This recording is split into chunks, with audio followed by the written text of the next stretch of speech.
Telkom sudah berapa umurnya sekarang?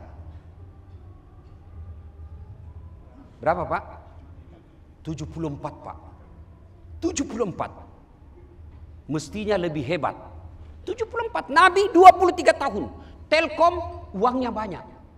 Pegawainya ribuan. Didukung oleh APBN. Fasilitas infrastruktur hebat. Kenapa masih ada yang malas? Kenapa masih ada yang datang cuma datang absen pulang? Ini yang jadi masalah. Sehingga kita kadang-kala jalan di tempat. Kan Bapak masih bilang, oh hebat ini. Karena tidak ada kompetitornya. Coba kalau negara masukkan kompetitor lain. Tenggelam Bapak. Ibu Bapak, saudara-saudara sekalian. 1400 tahun yang lalu. Ada sebuah peradaban yang tidak ada orang senang. Namanya masyarakat jahiliyah. Sejahat-jahatnya orang Pak, tidak ada yang mau disebut jahiliyahmu. Tidak. Meski dia jahat tidak mau disebut jahiliyah. Jahiliyah gambarannya perempuan tidak ada nilainya Bu. Bahkan perempuan zaman itu dianggap aib. Zaman itu jangan pikir ada namanya persamaan derajat. Ada yang disebut budak, ada yang disebut rakyat menengah, ada yang disebut bangsawan. Dan budak ini jangan identikkan dengan pembantu. Kalau pembantu dia punya hak, digaji tiap bulan, dia tidak senang dengan pegawainya, dia bisa pecat. Ataupun pegawainya tidak senang, pembantu tersebut tidak senang, dia bisa keluar. Kalau budak, hak milik. Saya ilustrasi sederhana, budak itu seperti handphone. Coba lihat handphone. Kalau ibu punya handphone kan terserah. Mau dijual lagi boleh, mau dicelupin ke air boleh, didapat istri meragukan, hancurkan. Daripada menjadi bukti jejak digital. Namanya handphone, kita punya hak milik. Itulah dulu budak namanya hak milik. Pada saat itu perempuan boleh dijadikan taruhan judi. Tidak ada yang namanya persamaan hak. Tidak ada yang namanya keadilan. Jahiliyah. Dan Tuhannya orang jahiliyah ada 4. Latta, Manat, Uzza dan Hubal. Lalu Allah turunkan firman Allah. Diutus seorang manusia. Namanya Muhammad sallallahu alaihi wasallam. Usianya waktu itu 40 tahun dideklarasikan menjadi nabi. Pada saat itu tidak ada tim sukses. Tidak ada kabinet menteri. Tidak ada cukong. Tidak ada partai pengusung. Sendiri diutus memberantas jahiliyah. Dan alhamdulillah dalam waktu 23 ringkas 23 tahun berhasil mengangkat masyarakat dari jahiliyah menjadi masyarakat madani. Padahal tidak ada APBD-nya. Tidak ada partai pengusung. Tidak ada basernya. Berhasil 23 tahun. Apa rahasianya? Ini yang kita akan sampaikan di tempat ini. Telkom sudah berapa umurnya sekarang? Berapa Pak? 74 Pak. 74. Mestinya lebih hebat. 74. Nabi 23 tahun. Telkom uangnya banyak. Pegawainya ribuan. Didukung oleh APBN. Fasilitas infrastruktur hebat. Kenapa masih ada yang malas? Kenapa masih ada yang datang cuma datang absen pulang? Ini yang jadi masalah. Sehingga kita kadang-kala jalan di tempat. Kan Bapak masih bilang, oh hebat ini. Karena tidak ada kompetitornya. Coba kalau negara masukkan kompetitor lain. Tenggelam Bapak. Nah sekarang gimana caranya? Apa rahasianya?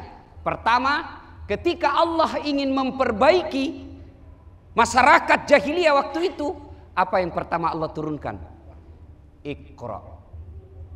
Baca. Berarti melakukan pembaharuan. Nih, yang 4 adaptif tidak mungkin tercapai tanpa ilmu. Masuknya pembaharuan harus melalui ilmu. Maka Bapak Ibu kalau mau maju, ilmu utamanya, bukan cari muka.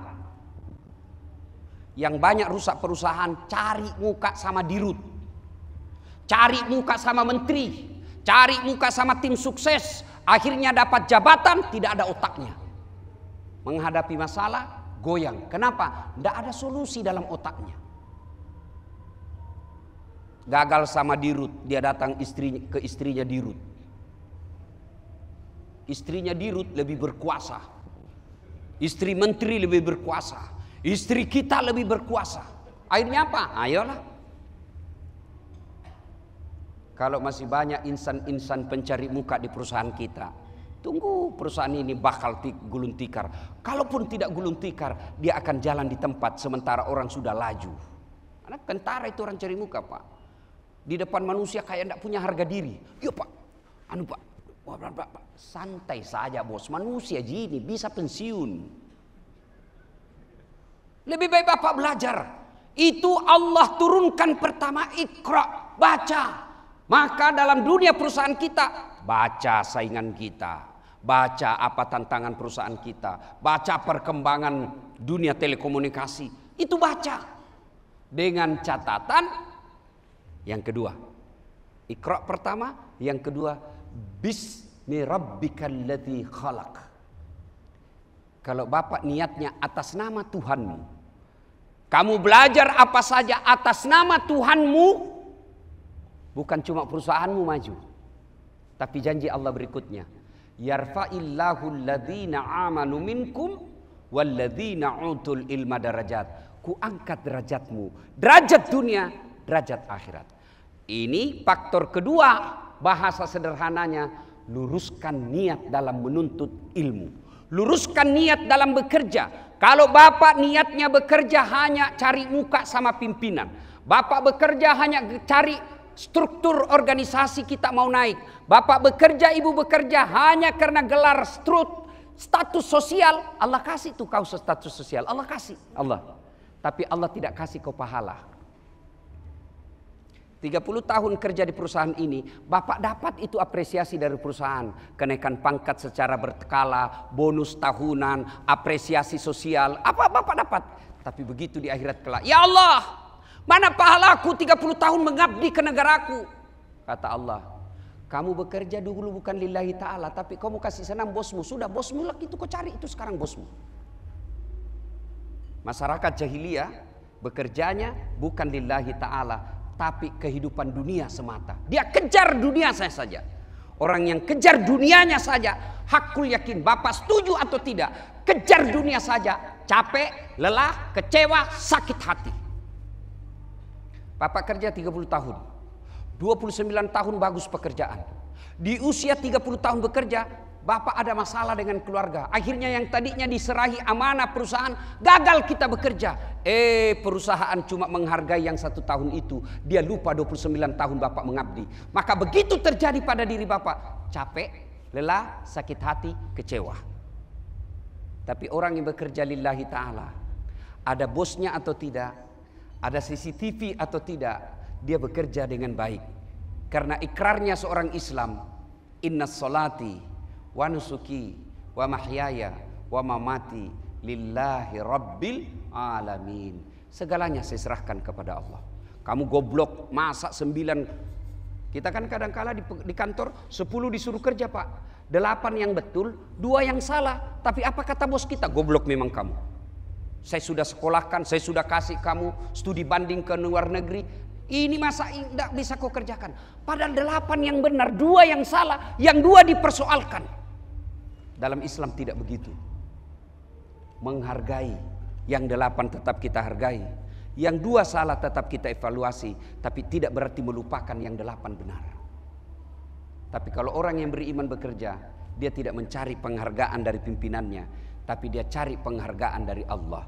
Dan kalau Bapak bekerja lillahi ta'ala, Masya Allah, Bapak selamat dunia akhirat. Kalau Bapak bekerja takut CCTV bisa hilang Pak. Bisa dihilangkan itu CCTV.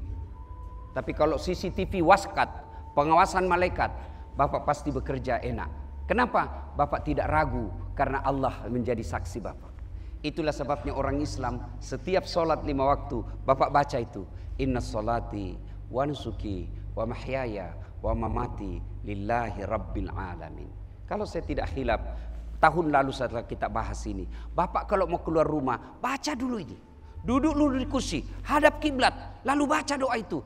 Sesungguhnya solatku, inna solati, wa nusuki, hidupku, wa mamati dan matiku, ibadahku, lillahi rabbil alamin. Saya serahkan segalanya kepada Allah. Bapak menuju ke kantor, dahulukan kaki kanan dulu. Maka kata Nabi, kalau kau baca ini, semua langkah-langkahmu jadi ibadah. Maka luruskan niat. Kalau niat salah, niat kita pekerjaan pasti melelahkan. Satu kisah, sebagai ilustrasi saja ini, perbandingan. Ada orang ustadz memiliki 2 orang santri. Lalu ustadz ini berkata, nak, semua ilmu yang saya sudah miliki, kuda mau aku kasih. Ada semua sama otakmu itu, sudah mau semua saya kasih. Hiduplah kamu dengan ilmu yang saya sudah kasih. 2 orang santri ini turun. Yang satu jadi pedagang, yang satu jadi tukang kebun. Yang tukang kebun, dia tanam ubi. Begitu dia panen, Pak, dia ingat gurunya. Wah, saya bisa panen begini gara-gara ilmu dari guruku. Akhirnya apa? Dia ambil ubinya yang paling baik, dia masukkan ke karung, dia pikul itu ubinya. Lalu dia naik ke gurunya. Assalamualaikum guru. Waalaikumsalam. Gimana kabar nak? Guru, setelah saya keluar dari pondok saya bertanam. Ini ada ubi, hasilnya baik. Mudah-mudahan guru sehat walafiat, selamat menikmati. Kata gurunya, baik sekali kau nak. Bawa ke dalam ibumu. Bawa. Cerita-cerita muridnya berkata, guru saya mau pamit dulu. Kata gurunya, tunggu dulu nak, kau duduk dulu. Duduk. Masuklah gurunya ke istrinya. Ibu, dikasih apa ini anak kita? Dia bawakan kita ubi, jalan kaki pula. Kata istrinya, ndak ada pak. Masa dia pulang kosong, kasihan dia. Ndak ada pak, kecuali itu ada kambing kemarin dia bawa pak. Camat. Kata gurunya, sudahlah kasih aja itu kambing. Saya kolesterol, ndak suka saya kambing. Pergi bawa apa pak? Ubi. Pulang bawa kambing. Di jalan bawa kambing ketemu temannya. Dari mana kau bos? Dari rumahnya guru tak. Kenapa ada kambing? Itulah baik betul ini pak guru kita. Saya bawakan cuma ubi, dikasih saya kambing. Apa? Ubi, dikasih saya kambing. Mendengar kambing, jalan kalkulatornya ini pedagang. Namanya pedagang pak, mikirnya untung rugi. Ini aja cuma bawa kambing dibawa ubi dikasih kambing. Apalagi kalau lebih dari ubi. Dia pulang, dia ambil open cup-nya, dia isi sembako, gula, beras, tepung, telur, daging. Dia masuk, 1 mobil open cup dia bawa. Assalamualaikum guru. Waalaikumsalam. Apa kabar nak? Baik guru, saya jadi pedagang. Ini ada sembako saya bawa. Waduh baik sekali kau nak. Bawa masuk ke dalam ibumu. Cerita-cerita, guru saya mau pamit dulu. Kata gurunya, tunggu dulu nak, kau duduk dulu. Masuklah ini guru ke istrinya. Ibu, kasih apa ini? Dia datang bawakan kau sembako. Nggak ada. Masa dia pulang kosong? Nggak ada. Kecuali itu ada ubi dibawa temannya kemari. Ya sudahlah, kasih aja itu ubi. Daripada dia kosong, kasihan. Tadi pergi bawa apa pak? Sembako. Pulang bawa ubinya lagi temannya. Begini juga kita di perusahaan ini. Sama kita punya waktu kerja. Sama nama perusahaan kita. Tapi demi Allah, di akhirat kelak ada yang bawa kambing, tapi tidak sedikit yang bawa ubi. Maka luruskan niat. Selama bapak bekerja di perusahaan ini, lillahi ta'ala, tiap bulan dapat bonus gaji, dapat jabatan, insya Allah di akhirat dapat pahala. Tapi kalau bapak hanya cari kelakuan baik di depan manusia, 30 tahun waktu bapak bekerja tidak ada nilai di hadapan Allah. Itulah sebabnya selalu diingatkan dalam solat, inna solati wa nusuki wa mahyaya wa mamati lillahi rabbil alamin. Luruskan niat. Yang ketiga, rahasia kesuksesan Nabi. Ternyata salah satu lagi rahasianya Nabi, Nabi didukung oleh 4 sahabat. Sahabat utama yang kita kenal sekarang dengan Khurafaur Rasyidin. Jadi bapak-bapak nih, yang kalau bapak punya jabatan, lalu diberikan kewenangan menunjuk pegawai atau staf ahli, ini 4 karakternya pak.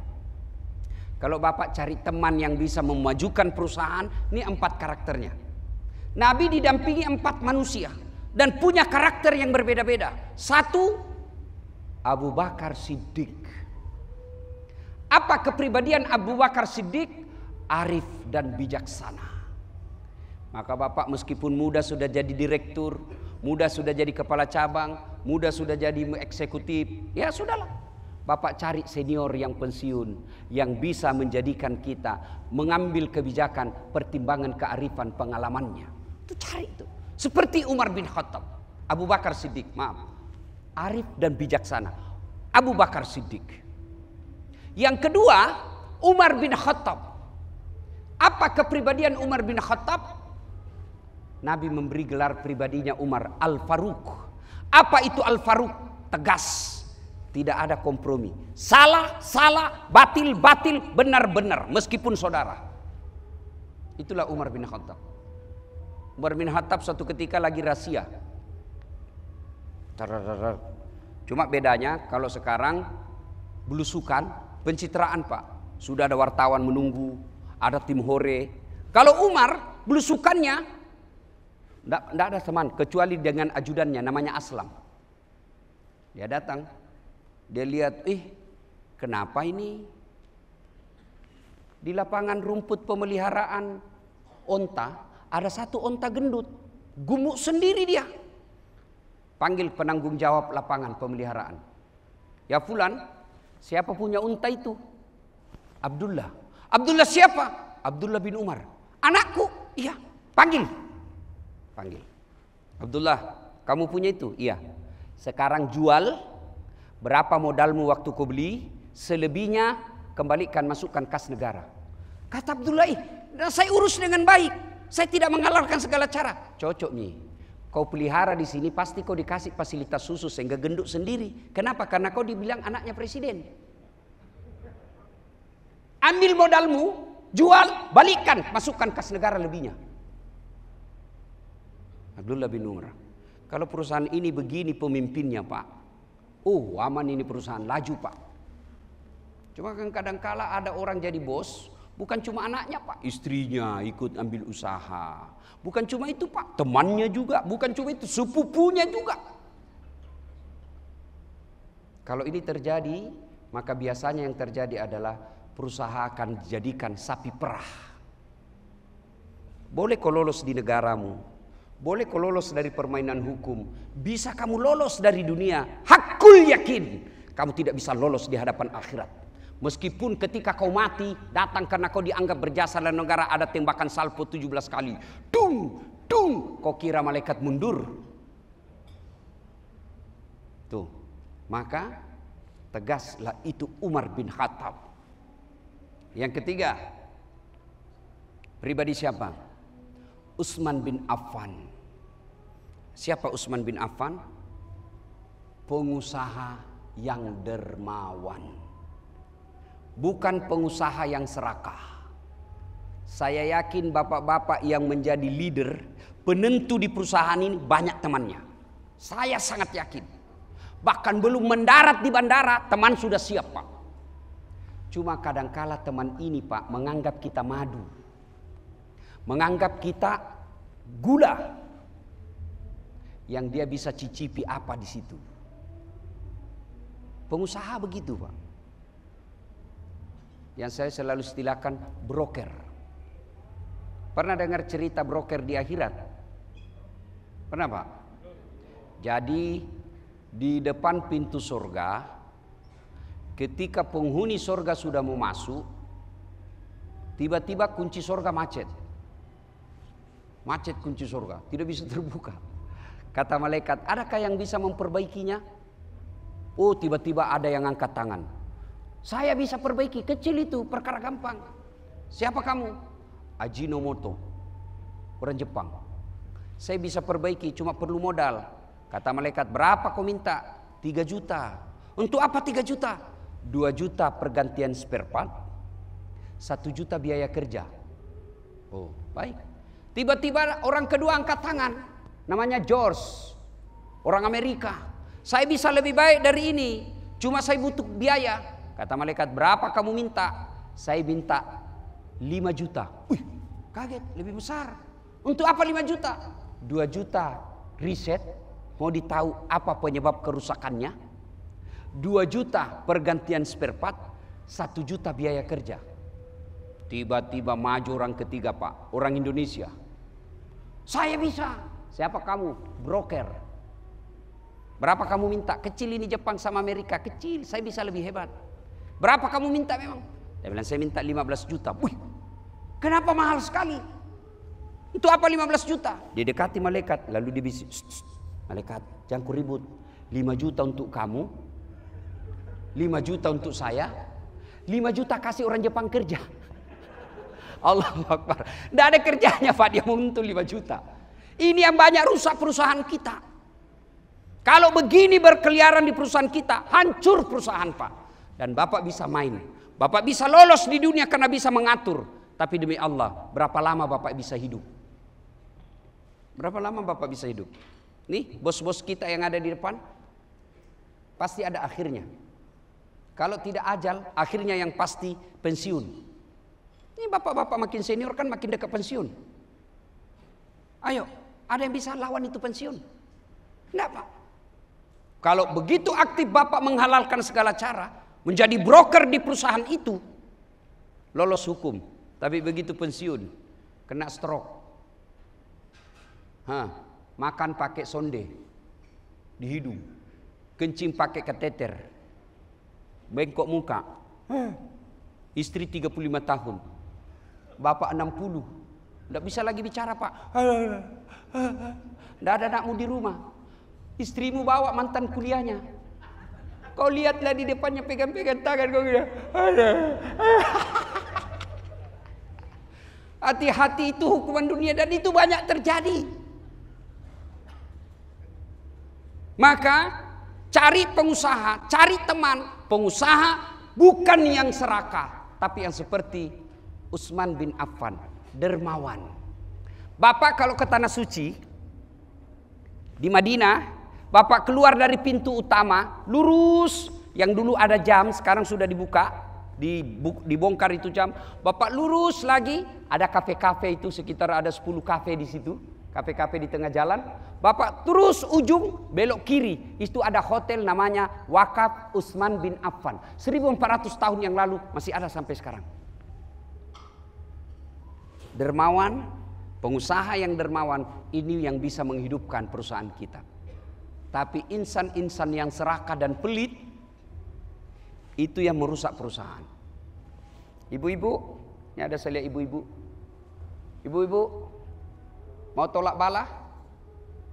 Sedekah. Perusahaan ini mau selamat, sedekah resepnya menurut iman kita. Itulah sebabnya kalau setiap perusahaan ada namanya CSR, itulah sedekah. Tapi kadangkala sedekah kita ini tidak tepat sasaran. Lebih banyak misi politiknya.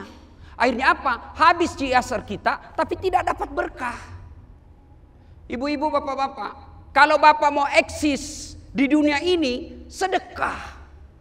Ada 6 sifat yang membuat umurmu jadi panjang dan kau tertolak dari bencana. Umur panjang tertolak dari bencana. 6 resepnya kata Nabi. 1 diantaranya as-sadaqatu, bersedekahlah. Bapak-bapak percaya? Tidak ada orang yang senang pimpinan yang pelit. Saya tanya, senang tetangga yang pelit atau dermawan? Dermawan.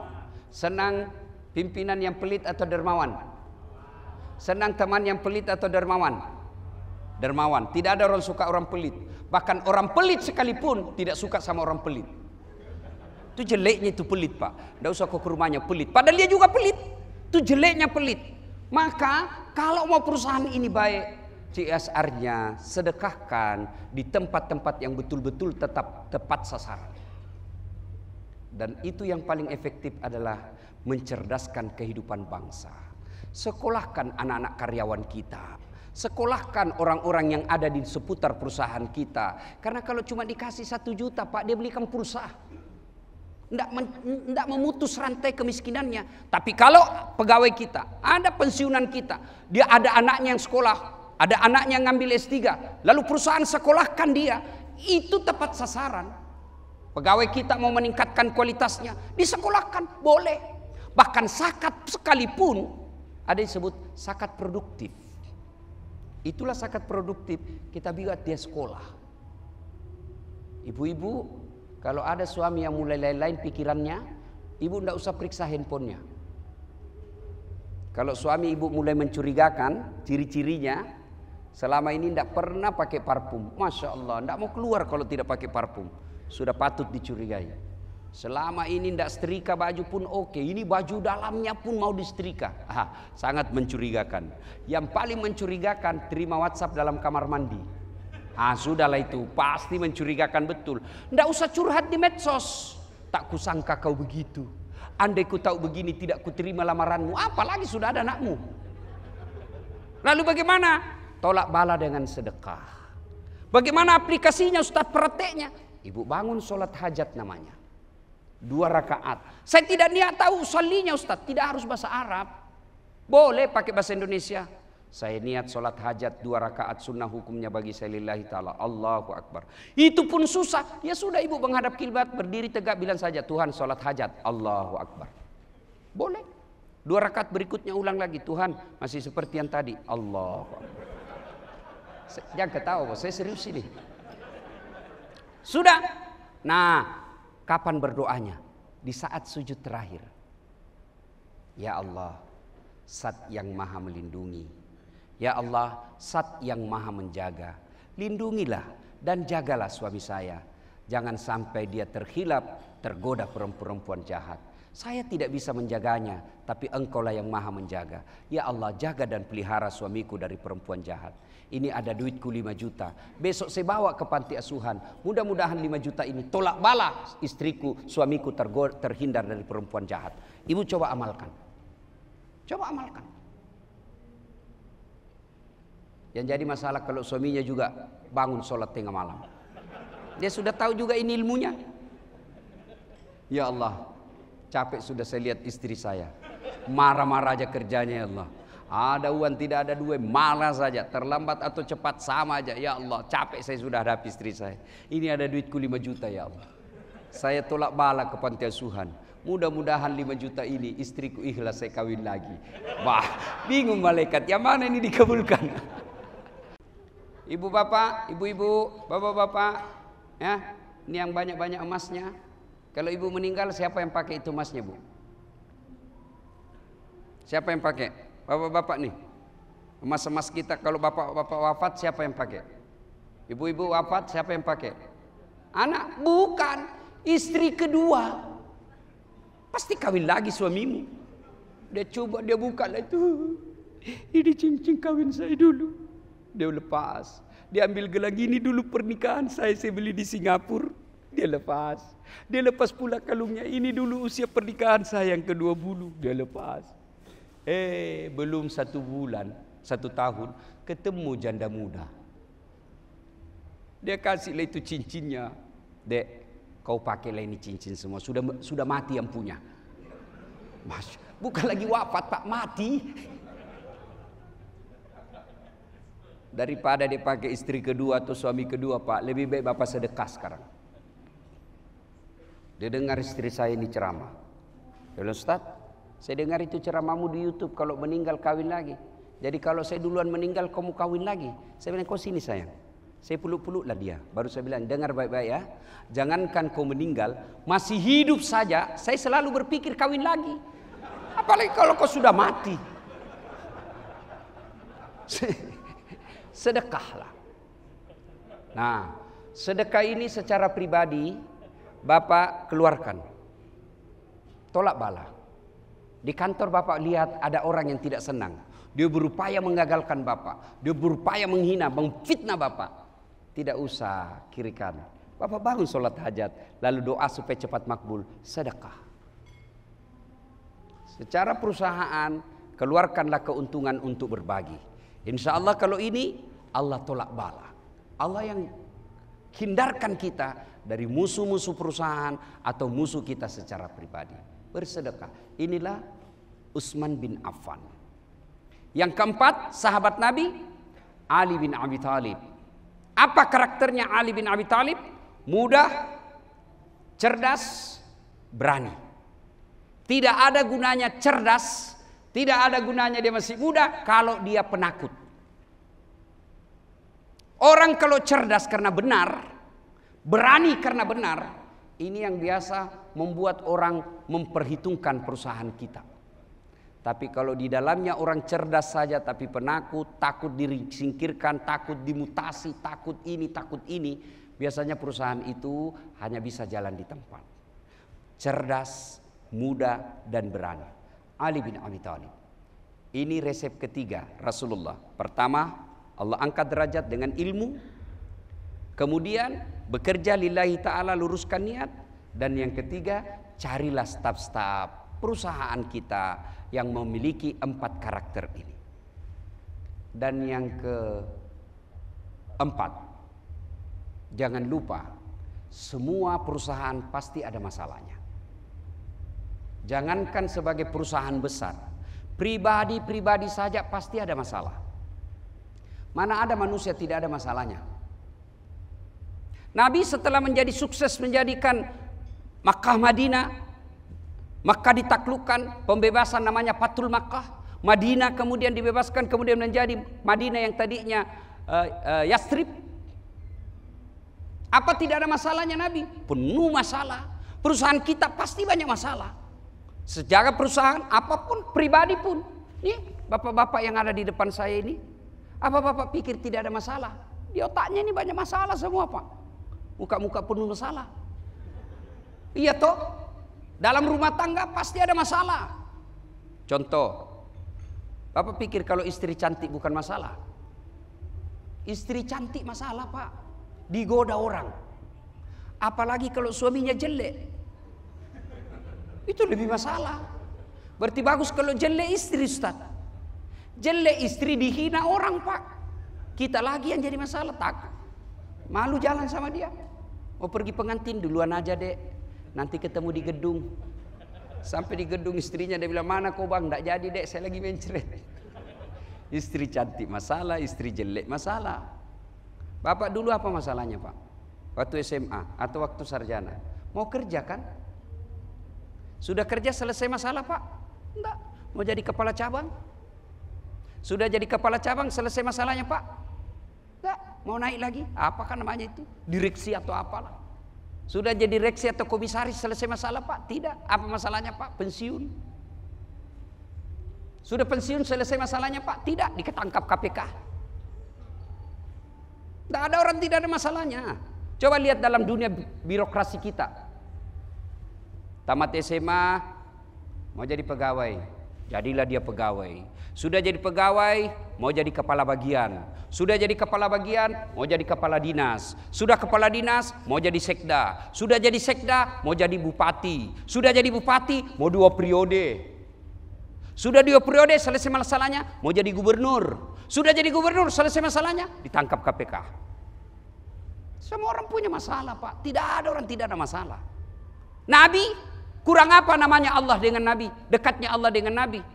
Kurang apa ibadahnya Nabi? Kurang apa solehnya Nabi? Apa tidak ada masalahnya? Ada masalah Pak. Beliau pernah 3 hari 3 malam lapar. Sampai Hasan Hussein cucu beliau pucat. Karena 3 hari 3 malam tidak makan kecuali air zam-zam dia minum. Dalam rumah tangga, Aisyah pernah difitnah selingkuh. Waktu di Madinah. Dalam tugas, bukan cuma dibully. Kalau bapak cuma dibully. Dipermalukan di medsos. Nabi beberapa kali uji coba pembunuhan. Dan siapa yang lakukan? Pamannya sendiri, Abu Lahab. Itu Nabi Pak. Apalagi yang bapak cuma sholatnya hari Jumat. Paling terlambat datang, paling cepat pulang. Orang khotbah dia tidur. Merasa tidak boleh ada dicoba. Wah, pasti banyak masalah Pak. Nih. Bapak pikir saya tidak ada masalah? Masalah Pak. Apalagi setelah saya viral, banyak sekali masalah saya Pak. Apa masalah saya sekarang yang paling besar Pak? Banyak janda-janda curhat. Ustadz, baru meninggal suami saya. Kasihlah saya doa-doa dan hamalan-hamalan. Saya balaslah WhatsAppnya. Lama-lama dia bilang, Ustadz, maukah Ustadz menjadi imam dalam hidupku? Saya siap rahasiakan. Saya bilang, mohon maaf, saya bukan imam, saya penceramah. Mana ada orang tidak ada masalahnya Pak? Semua kita punya masalah. Maka yang jadi masalah bukan masalah itu. Yang jadi masalah bagaimana cara mengatasi masalah. Dan ketika berbicara tentang mengatasi masalah, Islam menawarkan solusi. Satu di antaranya adalah silul arham. bersatulah kalian. Kuatkan persaudaraanmu. Dan kita hadir di tempat ini salah satu tujuannya merapatkan kembali persaudaraan di antara kita. Hati-hati, jelang pilpres persaudaraan kita gampang pecah.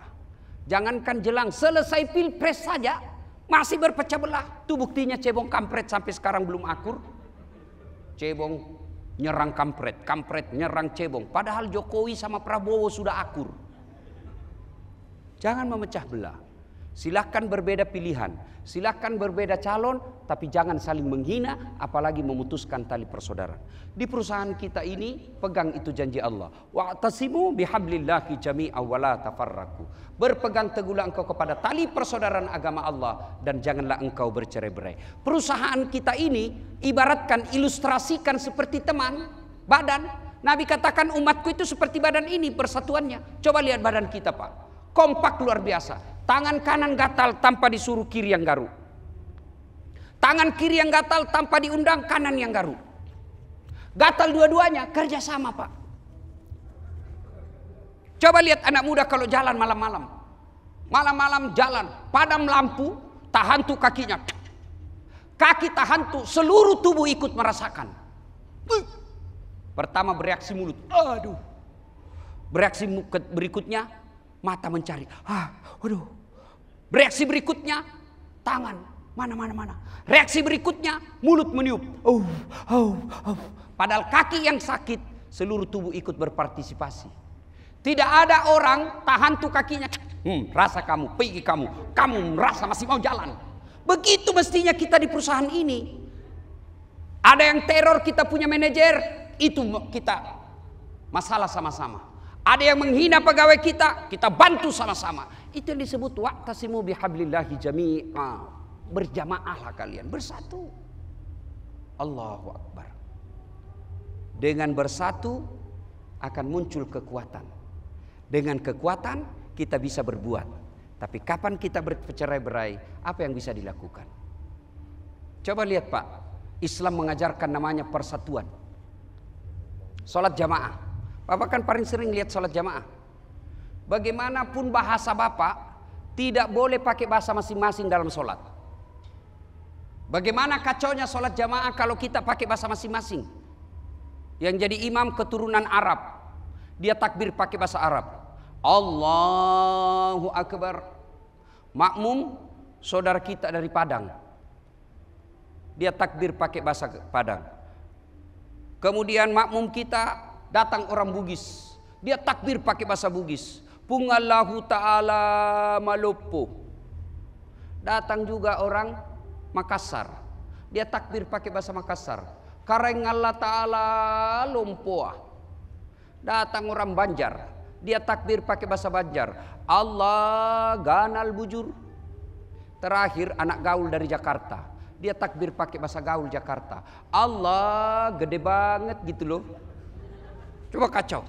Maka perusahaan ini kalau mau maju bersatu. Ibarat paling sederhana lagi, saya mengajar mata kuliah komunikasi organisasi. Ini perusahaan adalah organisasi. Organisasi itu kumpulan dari beberapa bagian, di mana bagian-bagian tersebut kompak saling mempengaruhi bagian yang satu dengan bagian yang lain. Ilustrasi sederhana mobil. Coba lihat mobil, Pak. Ada rem, ada ban, ada bensin, ada bodi, ada setir. Memang mereka berbeda-beda, tapi saling support. Satu yang gagal ikut mempengaruhi lajunya mobil. Contoh, bensin berkata, wah, saya paling hebat menentukan di mobil ini. Kalau tidak ada bensin, tidak jalan ini mobil. Tersinggung setir. Jangan begitu bensin. Kau pikir cuma kau yang hebat. Kalau saya tidak mau jalan, tidak mau goyang setir, Bapak mau ke Jakarta Bogor, setir tidak pakai setir, tidak bisa. Tersinggung rem, kau kira cuma kau semua yang hebat. Mau kau tidak ada remnya? Gratis, Bapak naik gratis Pak, bandara tidak pakai rem. Itulah perusahaan kita, saling mendukung. Yang keempat, jaga silaturahmi, jaga persaudaraan, jaga persatuan kita. Dan yang kelima, doa. Jangan anggap enteng kekuatan doa. Bapak percaya dalam hidup ini ada kekuatan unsur X. Kalau Bapak masih meyakini sila pertama, ketuhanan yang Maha Esa. Kecuali Bapak berkehidupan ateis, tidak percaya agama, tidak percaya Tuhan, lain persoalan. Tapi kita sudah berikrar 5 sila di Indonesia. Manusia Indonesia, satu di antaranya ketuhanan yang Maha Esa. Itu berarti Bapak wajib percaya bahwa hidup ini ada kekuatan doa di dalamnya. Nah, Bapak berdoa. Berdoa itu tidak harus bahasa Arab. Berdoa itu boleh pakai bahasa sehari-hari. Kalau Bapak pakai bahasa Arab tidak mengerti, bingung nanti malaikat. Apa maksudnya ini Ustadz? Lain di bibir, lain di hati. Doanya mau supaya naik karirnya. Tapi apa doa yang dia baca? Doa minta hujan. Bingung malaikat. Maka berdoa boleh tidak pakai bahasa Arab. Apa kata Nabi? Pakai bahasa ibu. Apa bahasa ibu? Bahasa sehari-hari. Bahkan bapak ibu boleh pakai bahasa isyarat.